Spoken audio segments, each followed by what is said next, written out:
नमस्कार, मैं केशव राय। आज हम रॉक स्टार चिंतन बाकीवाला के साथ हैं और अभी कुछ ही समय पहले चिंतन बाकीवाला अपने गाने की रिकॉर्डिंग करके आए हैं और उसके बाद एक कहानी पर चर्चा हो रही थी जो बहुमुखी प्रतिभा स्टार किशोर कुमार जी के व्यक्तित्व और कृतित्व पर फिल्म बन रही है। उस फिल्म में चिंतन जी को भी एक बहुत ही फिल्म इंडस्ट्री के बड़े लेखक हैं, उनका नाम आपको आगे बताएंगे, वो फिल्म बना रहे हैं और चिंतन जी से भी उन्होंने कहा है कि आपकी एक अहम भूमिका इस फिल्म में होगी। तो आज हमने सोचा कि क्यों ना किशोर कुमार जी के व्यक्तित्व पर एक एक बात हम जानना चाहें। चिंतन जी नमस्कार। नमस्कार। बधाई हो आपको। गाने गाने के साथ भी आप किशोर जी के व्यक्तित्व पर, उनकी जीवनी पर एक फिल्म बन रही है, उसमें आपकी अहम भूमिका है। तो आज हम आपसे जानना चाहते हैं, गायकी वाला रूप तो सभी को मालूम है, तो किशोर जी का शुरू से लेकर बचपन का कुछ संस्मरण सुनाइए। सर्वप्रथम तो मेरे सभी चाहने वाले और हमारे पूरे देश विदेश में किशोरदा को चाहने वाले सभी को मेरा बहुत बहुत सादर वंदन, नमन। चिंतन बाकीवाला का प्यार भरा नमस्कार, प्रणाम मेरे भोले और मेरे बांगड़ुओं को। किशोरदा भोले और बांगड़ू कहते थे, तो उनको सबको। और संस्मरण तो क्या है, किशोरदा अपने आप में एक पूरा जीवंत इतिहास है। वो आज भले भौतिक रूप से, देहिक रूप से आज वो हमारे बीच में नहीं है, लेकिन उनके गाए हुए गाने, उनकी डायरेक्ट की हुई मूवीज़, प्रोड्यूस की हुई मूवीज़, निर्माता, निर्देशक, गायन, गीतकार, संगीतकार, एडिटर, परफॉर्मर, एक्टर, मतलब आज तक शायद बड़े बड़े कलाकार इस बात का लोहा मानते हैं कि शायद वन कंप्लीट आर्टिस्ट अगर हमारे भारत के बॉलीवुड इंडस्ट्री में इतिहास में हुए तो वो किशोरदा हुए। किशोर जी कब आपके गुरु बने, कब आपके प्रेरणा स्रोत बने? ये तो मुझे याद भी नहीं पड़ता केशव भैया की। मैंने शायद बचपन में जब होश संभाला, सेकंड या थर्ड क्लास में रहा हूँगा। पहला गाना कौन था? पहला गाना जो था, जब मैंने विविध भारती पर और मैंने सुना मुसाफिर हो यारो। अच्छा, क्या बात। तो ये गाने ने पता नहीं क्यों मुझे मन के अंदर आकर्षित किया। उस वक्त मेरे दोस्तों में ये नहीं जानता था कि ये किशोरदा की आवाज़ है। मेरे को उस वक्त ये भी डिफ्रेंशिएशन मालूम नहीं था कि प्लेबैक अलग होता है और एक्टिंग अलग होती है। मुझे ऐसा लगता था जैसे वो जो कलाकार पर्दे पर है, जैसे इस गाने में जितेंद्र जी ने परफॉर्म किया है मुसाफिर यारो में, तो मुझे लगा था उनकी आवाज़ है।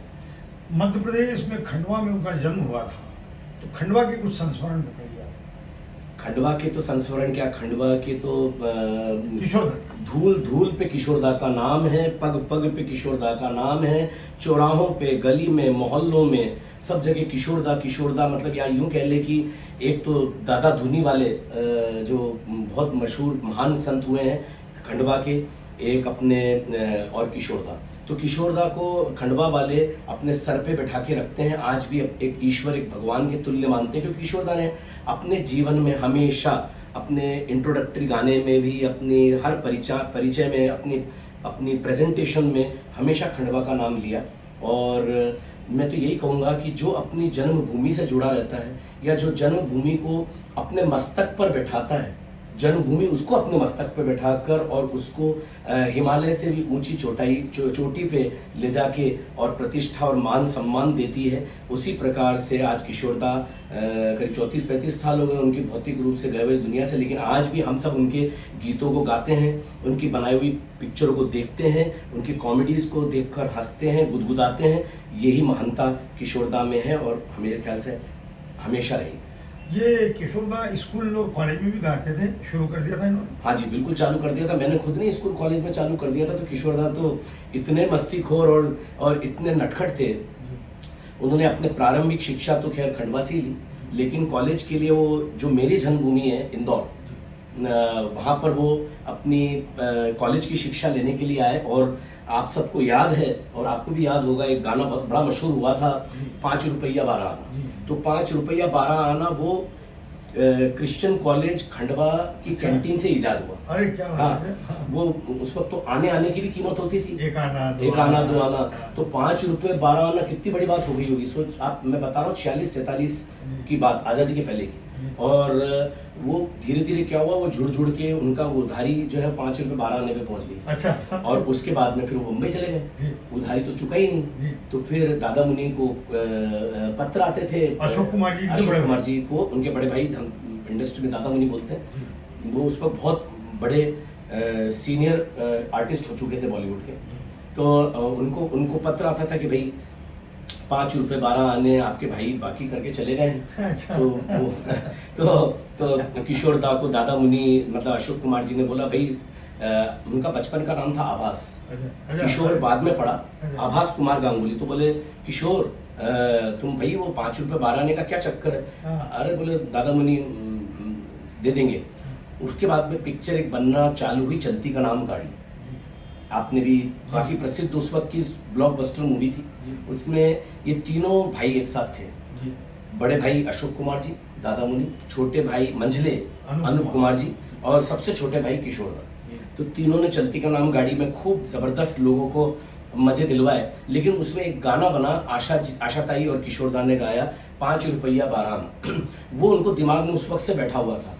किशोर दा का एक बहुत बड़ी एक व्यक्तित्व में एक बात थी कि उनको कोई भी चीज उनके माइंड में कंप्यूटर की तरह स्टोर हो जाती थी, और वो उस चीज को कहीं ना कहीं, अभी आपको अपने इंटरव्यू में मैं आगे बताऊंगा कि वो कहीं ना कहीं उस बात को वो अपने गाने में या किसी भी तरीके से उसको निकालते थे, प्यार से, प्रेम से। तो 5 रुपये 12 आने उन्होंने उस पर गाना बनाया, और वो गाना गली गली में इतना फेमस हुआ कि फिर वो कैंटीन वाले जो काका थे, उन्होंने जब किशोर दा एक बारी इंदौर गए, क्रिश्चियन कॉलेज में गए, बोले 5 रुपये 12 आपके बाकी है।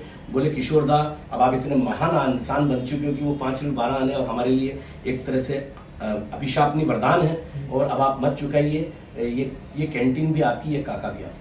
अच्छा, किशोर दा कॉलेज में बहुत लोकप्रिय हो गए थे गायक के रूप में जी। तो किशोर दा को दादा मुनि ने मुंबई बुलाया कि वो स्वयं मुंबई आए गायक बनने? जैसे मेरे गुरु किशोर दा हैं, तो मैं जनरली काफ़ी गीत बचपन से, जब से होश संभाला, मैं किशोर दा के गाता हूँ। ऐसे किशोर दा के गुरु थे कुंदन लाल सहगल साहब, स्वर्गीय KL सहगल साहब। वो उनको फॉलो करते थे, और वो अपने कॉलेज में, कैंटीन में, अपने क्लासरूम में, अपने खुद के हॉस्टल रूम में सहगल साहब के गीत गाया करते थे।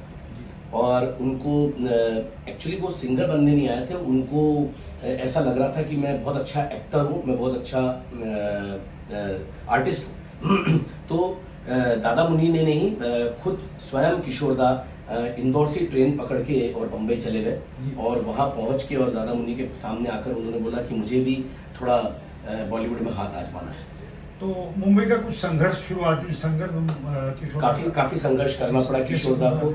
जैसे रोज अलग अलग प्रोड्यूसर्स, डायरेक्टर्स, म्यूजिक डायरेक्टर्स से वो मिलने जाया करते थे, और ये बात उन्होंने खुद ने भी अपने मुंह से कही है। बड़ा मजेदार सा एक बात है कि लता जी भी उस दौरान पे संघर्षरत थी। दोनों का एक तरह से जीवन काल 1 आध साल ऊपर नीचे एक साथ ही चालू हुआ। अब एक बार की बात है, लोकल ट्रेन में लता जी चढ़ी, वाह, अच्छा, हाँ, और लोकल ट्रेन में किशोर दा चढ़े। क्या बात है, वाह। वहां तक तो ठीक है। हाँ। अब जहां उतरना था, जी। लता जी उतरी, पीछे से किशोर दा उतरे, जी। लता जी आगे आगे चल रही है, किशोर दोनों दा- अनजान थे। और दोनों अनजान, एक दूसरे जानते हैं, हाँ। और किशोर दा पीछे पीछे चल रहे हैं। अच्छा। लता जी को ऐसा लगा कोई लड़का फॉलो कर रहा है मुझे। अच्छा। हाँ, अब खेमचंद प्रकाश जी बॉम्बे टॉकीज के, ओह, वाह। जी, उनके वहां जाना था। दोनों को खेमचंद प्रकाश जी ने बुलवाया था, क्योंकि दादा मुनि ने बोला था खेमचंद प्रकाश जी को कि मेरा भाई बहुत अच्छा गाता है। तो जो है दोनों, तो लता जी पहले पहुंची खेमचंद प्रकाश जी को, और किशोर दा भी। तो खेमचंद प्रकाश जी को लता जी बोले देखिए कोई लड़का मुझे फॉलो कर रहा है। तो बोले कौन है? वो पीछे आके, अरे बोले अरे ये अपने दादा मुनि अशोक कुमार जी के छोटे भाई हैं। अच्छा। बोले बहुत अच्छा गाते हैं। बोले अच्छा, मैं जब से कंफ्यूज हो गई थी मेरे को कौन फॉलो कर रहा है, मेरा पीछे कौन पड़ा है। तो ये बड़ा मशहूर किस्सा हुआ था। किशोर दा भी अपने जीवन काल में कई बार उन्होंने ये किस्सा सुनाया। और फिर दोनों में जो उस दिन इंट्रोडक्शन हुआ और जुड़ाव हुआ, वो किशोर दा की अंतिम सांस तक लता जी और किशोर दा में एक बहन और भाई का संबंध हम जिंदगी उम्र बना रहा। और हमारे को एक से एक महान गीत, बेहतरीन गीत हमको उन दोनों के युगल गीतों में हमको किशोर दा और लता जी के गीत मिले। किशोर दा, जैसा आपने कहा कि कलाकार भी बहुत अच्छे थे, तो पहला उनको जो ब्रेक मुंबई में मिला, गायकी में मिला या अभिनय में? नहीं, गायकी में। उनको अभिनय उनका बाद में चालू हुआ, 50 के दशक के बाद में उनको अभिनय मिला और करीब 80 से ऊपर पिक्चरों में उन्होंने काम किया। अच्छा जी जी।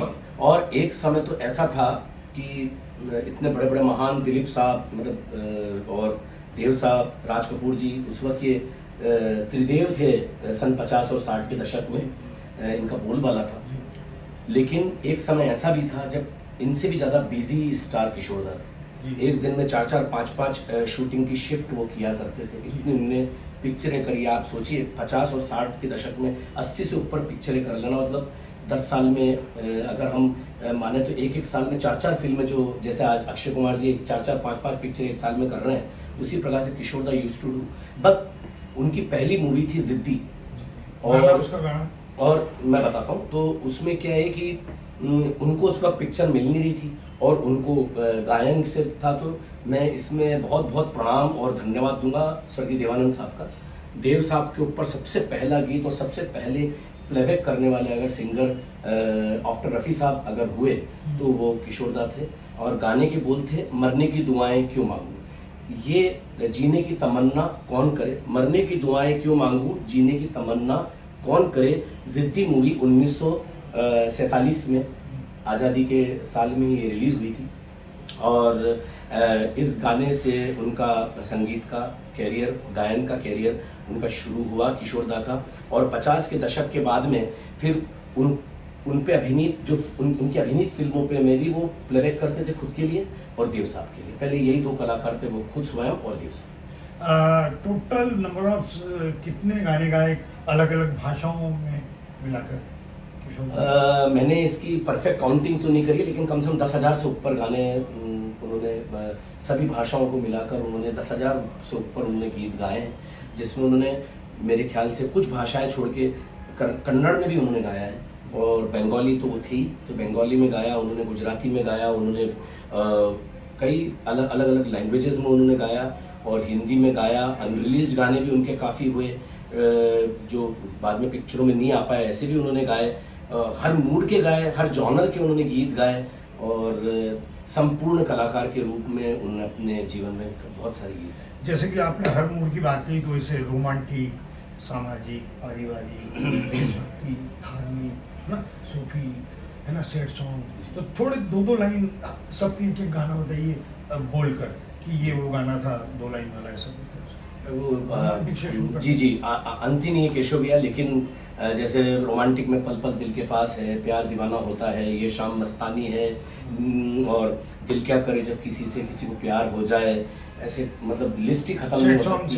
सैड सॉन्ग में जैसे दुखी मन मेरे और मेरे नैना सावन भादो, चिंगारी कोई भड़के, ये क्या कहूँ ये क्या हुआ, देशभक्ति में देखो वीर जवानों, प्यार बांटते चलो और राह पे रहते हैं, राहों में कदम रखते हैं, खुश रहो अहले वतन, हम तो धार्मिक भी गाया उन्होंने, धार्मिक उन्होंने कृष्ण जी पे गाया उन्होंने, और उसके अलावा उन्होंने देखो दीवानो तुम ये काम ना करो, राम का नाम बदनाम ना करो, और कम गाए धार्मिक, लेकिन कुछ अच्छे गीत उन्होंने गाए, देशभक्ति के उन्होंने गीत गाए, रोमांटिक गाए, सैड गाए, कॉमेडी में उन्होंने कॉमेडी के अंदर तो उनका ऐसा था कि उनके गानों को सुन के आदमी कूद जाए हंस हंस के। तो हाफ टिकट का जैसे चलती का नाम गाड़ी के गाने, हाफ टिकट के गाने, आके सीधी लगी, आप लोगों को मालूम होगा, एक ही गीत आज तक का कालजयी अमर गीत बना है, जिसमें कि उन्होंने लड़की और लड़का दोनों की आवाज़ में खुद ही ने गाया, आके सीधी लगी दिल पे ऐसे कटरिया, फिर चिल चिल चिल्ला के कजरी सुनाए, मैं हूँ झुमरू, एक गाना उन्होंने जो मैं हूँ झुमरू गाया, ये भी आज तक सिर्फ उन्होंने ही गाया और उन्होंने ही बनाया। युडलिंग मतलब जिसमें पूरे गाने में युडलिंग चलती रही, वो उन्होंने बनाया। मैं तो ये कहूँगा कि फर्स्ट एक तरह से इस देश के, आज हम लोग जानते हैं आज के युग में रैप सॉन्ग्स बहुत चल रहे हैं, आप सब हम सब रैप सॉन्ग्स को सुन रहे हैं, लेकिन असली में जनक जो है रैप सॉन्ग्स के, वो ये दोनों भाई हैं, अशोक कुमार जी और किशोर। जैसे अशोक कुमार जी का वो गाना था रेलगाड़ी बीच वाला स्टेशन बोले रुक रुक, ये आप कभी सुनेंगे यूट्यूब वगैरह पे तो आपको लगेगा उसमें कहीं पॉज ही नहीं है, लगातार वर्ड चलते हैं। और इसी प्रकार से किशोरदा ने मैं हूँ झुमरू, तूने अभी देखा नहीं, देखा है तो जाना नहीं, और फिर या कोई त्राण पा चार पाँच गिली गिली गिली बम बम बम को इस टाइप का गाना है। तो ऐसे उन्होंने ऐसे नॉन स्टॉप सॉन्ग्स किशोर दा ने गाए, जिसमें आपको ये सोचने वाली बात है, ये ऑब्जर्व करने वाली बात है कि किशोर दा ने सांस कहाँ ली होगी, क्योंकि उस वक्त ये ट्रैक सिस्टम नहीं होता था, उस वक्त सब लाइव रिकॉर्डिंग होती थी। तो आपको जो भी है सांस की इतनी प्रैक्टिस होनी चाहिए कि आपके साथ 100 म्यूजिशियंस मतलब यानी कि गा रहे हैं, बजा रहे हैं आपके साथ, और आप उनकी सांस ऐसी प्रैक्टिस होनी चाहिए कि हाफनी नहीं आनी चाहिए। ये कला उस वक्त के कलाकारों में, चाहे किशोर दा हो, मोहम्मद रफ़ी साहब हो, लता जी हो, आशा जी हो, मन्ना डे साहब हो, महेंद्र कपूर हो, हेमंत कुमार जी हो, ये असली में इनके गले की तैयारियाँ थी। एक गाना रिकॉर्ड होता है और वो गाना पिक्चराइज होता है, कलाकार उस पर नृत्य करते हैं। किशोर दा जब गाते थे तो बॉडी जो लैंग्वेज है उनकी, जो एक्सप्रेशन है, वो बॉडी लैंग्वेज से आते थे, गाने को और अच्छा बनाते थे। जी जी जी। तो किशोर जी की वो क्या शैली थी? वो एक्चुअली शैली कोई नहीं थी, हाँ। और उन्होंने कोई एक्टिंग का कोई कोर्स भी नहीं कर रखा था, जी। लेकिन उनको भगवान का आशीर्वाद था, चाहे वो आवाज़ में ले लें चाहे एक्टिंग के अंदर ले लें। उन्होंने गाने को भी कभी प्रॉपरली उन्होंने कहीं पर कोई गुरु से सीखा नहीं। जी। वो अपना गुरु या तो सहगल साहब या फिर इंडस्ट्री में जब आए तो स्वर्गीय सचिन देव बर्मन साहब, SD बर्मन साहब को मानते रहे।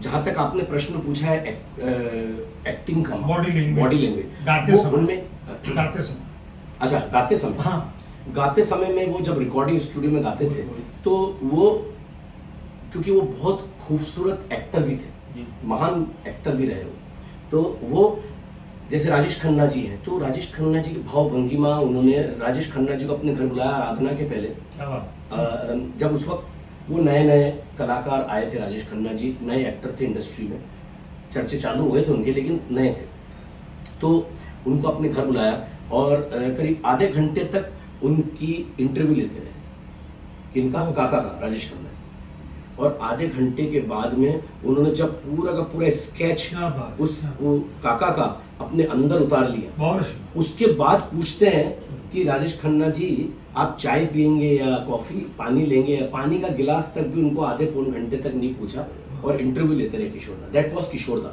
और उन्होंने उस वक्त जो पूरा का पूरा राजेश खन्ना जी को अपने मन में उतारा, उन्होंने आखिरी सांस तक राजेश खन्ना जी की आवाज़ अगर गानी है तो आप जज नहीं कर सकते कि ये काका की आवाज़ अलग है और किशोर दा की अलग है, ऐसा लगता दो जिसमें एक जान। ये प्रोफेशनलिज्म था किशोर दा में। फिर ऋषि कपूर जी आए, देव साहब का आप देखेंगे तो देव साहब के गीत जिसमें ये दिल ना होता बेचारा या ख्वाब हो तुम या कोई हकीकत, उसमें उनके लटके झटके आपको ऐसे लगेंगे कि जैसे देव साहब करा करते थे, हाँ हाँ हाँ हाँ, वो जो करा करते थे वो चीज़ गायन शैली में किशोर दा की दिखती थी। फिर आए मेगा स्टार ऑफ मिलेनियम यानी अमिताभ बच्चन साहब। अब अमिताभ बच्चन साहब की आवाज़ भारी, ऐसी आवाज़, तो उन्होंने उस चीज़ को ऑब्जर्व किया और उन्होंने ऑब्जर्व करके और उस तरीके से अपनी आवाज़ को मोटा और भारी बनाया कि वो उनके 6-6.25 फीट के कद, व्यक्तित्व और उनकी प्रतिभा, उनकी शैली, उनका एक्टिंग पे वो फिट बैठ जाए। ऐसी महानता किशोर दा में थी और ऐसी महानता मोहम्मद रफ़ी साहब में भी थी। अच्छा, आप भी अलग अलग फिल्मों के लिए अलग अलग कलाकारों के लिए गा रहे हैं, किशोर कुमार जी को कितना फॉलो करते हैं रिकॉर्डिंग? मैं किशोर दा को रिकॉर्डिंग के वक्त में बहुत गंभीरता से फॉलो करता हूँ, क्योंकि आपको एक तरह से आपको एक एक्टर भी होना ज़रूरी है, सिर्फ सिंगर होने से काम नहीं चलता है, आपको एक्टर भी होना ज़रूरी है। आपको ये भी मालूम होना ज़रूरी है कि इस जो गाने को मैं गा रहा हूँ इसको परफॉर्म कौन कर रहा है पर्दे पे, तो आपको कुछ उसके स्वभाव, उसकी आदत को थोड़ा देखना पड़ेगा। हालांकि आजकल के एक्टर्स और एक्ट्रेसेस बहुत ज़्यादा फिल्मों में नहीं आ पाते हैं, कुछ फिल्मों में आते हैं, पहले के जैसे कलाकार वाली बात नहीं है, लेकिन तो भी आप कुछ USP, कुछ आप उनकी बारीकियों को समझ सकते हो। और भी मैं आर्टिस्ट को कहना चाहूँगा जो अभी इस वक्त फिल्म इंडस्ट्री में ट्राई कर रहे हैं कि अगर आपको कोई फिल्म मिले और आपको मालूम पड़े कि उसमें कोई बड़े कलाकार हैं या कोई भी बड़े स्टार हैं, आप उनकी थोड़ी सी हाव भाव को अगर जज करते हो आप गाएंगे तो आप लंबी रेस के घोड़े बनेंगे। किशोर दा मतलब उस समय आज से 30-40 साल पहले इवेंट का इतना दौर नहीं था। आज पूरी दुनिया में रोज इवेंट बहुत होते हैं, ठीक है ना। तो किशोरदा स्टेज के कलाकार और आपका परफॉर्मेंस, वो उसमें कुछ समानता है कि आपकी शैली स्टाइल अलग है स्टेज की?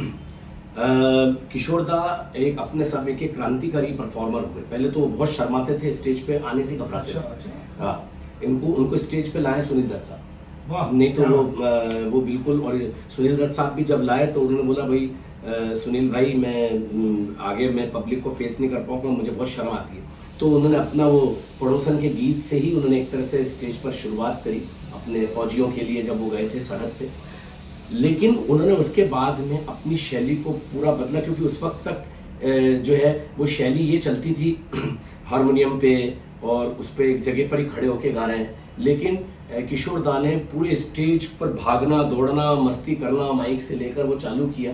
मतलब उन्होंने आज से 40 साल पहले उन्होंने एक परफॉर्मर, कंप्लीट परफॉर्मर बन के और स्टेज पर बताया है कि एक रॉक स्टार किसको कहते हैं। तो मैं उनकी उस शैली को ही फॉलो मैं भी करता हूँ, और मैं भी स्टेज पर कोशिश यही करता हूँ कि पब्लिक के बीच में घुस जाऊँ, स्टेज पर मैं सब म्यूजिशियंस के साथ मस्ती करूँ। इस कारण से लोग बाग मेरे साथ कनेक्ट भी हो पाते।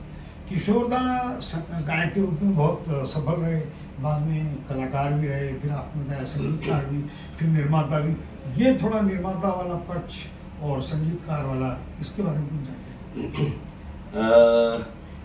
उन्होंने काफ़ी फिल्में डायरेक्ट भी करी, अच्छा। और प्रोड्यूस और डायरेक्ट दोनों ही करी, जिसमें दूर गगन की छाँव में, ममता क्या की बात। छाँव में, दूर का राही, क्या और अपना कई उन्होंने फिल्में उन्होंने प्रोड्यूस और डायरेक्ट करी।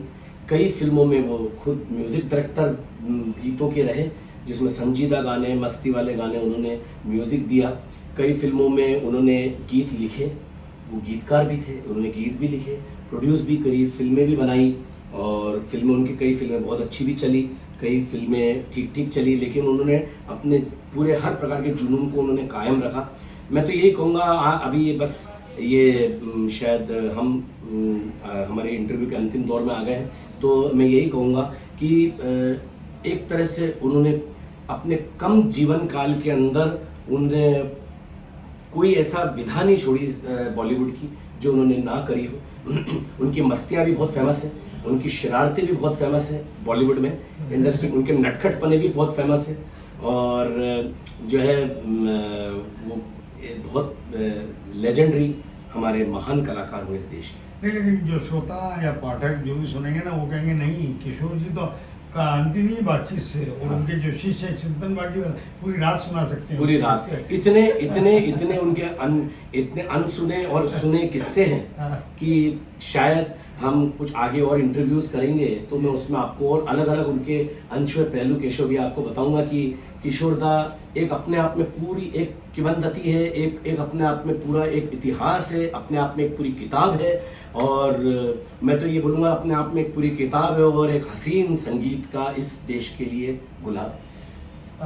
किशोरदा गायक, कलाकार, निर्देशक और निर्माता, चिंतन बाकीवाला, क्या ये चारों बनेंगे?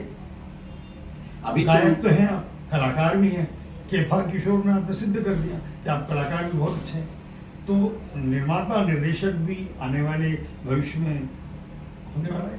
मैंने अभी इस विषय में सोचा नहीं है, अभी उसमें काफ़ी समय है। ये ज़रूर है कि मेरे मन में गीत उभरते रहते हैं, तो मुझे एक तरह से ये लगता है कि मैं गीतकार भी बन सकता हूँ। मैंने कई अपने अभी गीत बनाए भी हैं जो अभी जनता के सामने नहीं लाया हूँ, और संगीत भी मेरे अंदर आता रहता है, कई कंपोजिशंस बनाता हूँ, तो वो भी मेरे को लगता है दोनों चीज़ों के साथ में मैं आगे चल के न्याय कर सकता हूँ।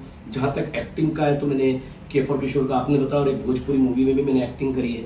और लेकिन अभी मेरा वर्तमान में सिर्फ एक ही लक्ष्य है कि मैं अच्छे से अच्छे संगीतकारों के साथ काम कर सकूं, अच्छी अच्छी फिल्मों में गाऊं, काफ़ी सारे शोज़ भी करूं, और अलग अलग विधा के गायकों को भी मैं निभाऊं, और अपने गीतों को भी मैं ज़्यादा से ज़्यादा गा के और लोगों तक पहुंचाऊं, लोगों के दिल तक पहुंचाऊं। अभी आपने 2 साल पहले विदेशों में बहुत शो किए हैं, तो जो माता पिता थे वो तो आपके किशोर जी के जब आप गाने गा रहे थे बहुत इंजॉय कर रहे थे, पसंद कर रहे थे, लेकिन जो उनके बच्चे हैं उन्होंने चॉइस की कि आप उदित नारायण को गाइए, कुमार शानू को गाइए, अरिजीत को गाइए, फिर आपने गाया जी। तो ये तीनों को भी गाने गा रहे हैं आप ना? बिल्कुल, मैं आपको बताऊं, मेरा आज जो भी संगीत के अंदर मैं अपना क्रेडिट पूरा देना चाहूँगा वो मेरी स्वर्गीय माँ को देना चाहूँगा, मेरी मदर श्रीमती पद्मा बाकीवाला, जो मेरी गुरु रही, मेरी ताकत, मेरी स्ट्रेंथ हैं। हर वर्ष कार्यक्रम करते हैं हर वर्ष उनकी याद में मैं इंदौर शहर के अंदर अवार्ड रखता हूँ, स्वर्गीय श्रीमती पद्मा बाकीवाला अवार्ड। उनसे मुझे बहुत कुछ सीखने को मिला। और मैं आप लोगों को ये बताना चाहूँगा कि जो अगर किशोर दा को सही तरीके से निभा सकता है, जो किशोर दा को पढ़ सकता है, मोहम्मद रफ़ी साहब को जो पढ़ सकता है और उतार सकता है, वो मेरे ख्याल से कंप्लीट आर्टिस्ट बन सकता है। फिर चाहे अरिजीत सिंह जी के गाने हों, चाहे उदित दा के, चाहे चानू दा के, चाहे अभिजीत के, चाहे और किसी भी सिंगर्स के। इसलिए मैंने आज हाल फिलहाल में अभी सभी सिंगर्स का एक संगम में अपने एक प्रोग्राम, अपने कोई भी प्रोग्राम में मैं लाने लगा हूँ और उसका बहुत अच्छा प्रतिसाद मिला। आपकी माताजी ने भी कहा था कि किशोर जी को अच्छा गाते हो तो जारी रखो ये यात्रा। बिल्कुल बिल्कुल। आज मैं जो कुछ भी, आज करीब 6 वर्ष हो गए माँ को भौतिक रूप से इस दुनिया से गए, लेकिन मैं आज भी उनकी सिखाई हुई बातों को अपने अंदर उतारता हूँ और किशोर दा की मुख्य रूप से मैं गीतों को गाता हूँ और किशोर दा की ही बात को समझते हुए, उनकी वर्सेटिलिटी को समझते हुए, उनको कंप्लीट आर्टिस्ट के नाते मैं उदित दा को भी निभाने का प्रयास करता हूँ, शानू दा को निभाने का प्रयास करता हूँ और कई सिंगर्स को। तो अब सर कोरोना काल लगभग खत्म हो चुका है, तो आपके जो विदेशों के शो काफ़ी जो लाइंड अप थे तो वो सब 2-4 महीने में होने वाले। जी जी, अभी हाल फिलहाल में मैंने करीब 2-3 महीनों में 7 से 8 शोज किए हैं और अभी मैं बम्बई आया हूँ। जैसे कि अभी आपने सब श्रोताओं को बताया कि मैं भी रिकॉर्डिंग के लिए आया हूँ। रिकॉर्डिंग और कई शोज, एंडोर्समेंट्स, कई पिक्चरें, कई एल्बम्स के मेरे एंडोर्समेंट्स हुए हैं। प्रभु का आशीर्वाद है, माता रानी का आशीर्वाद है और आने वाले वर्ष के अंदर बहुत सारे शोज, एल्बम्स, पिक्चरें, कई प्रकार की विधाओं में आप मुझे देखेंगे, सुनेंगे। और बस मेरे को तो यही अपेक्षा है कि हमेशा जिस प्रकार से आपने सबने मुझे प्यार दिया है, वैसी प्यार और प्रेम ही मुझे चाहिए।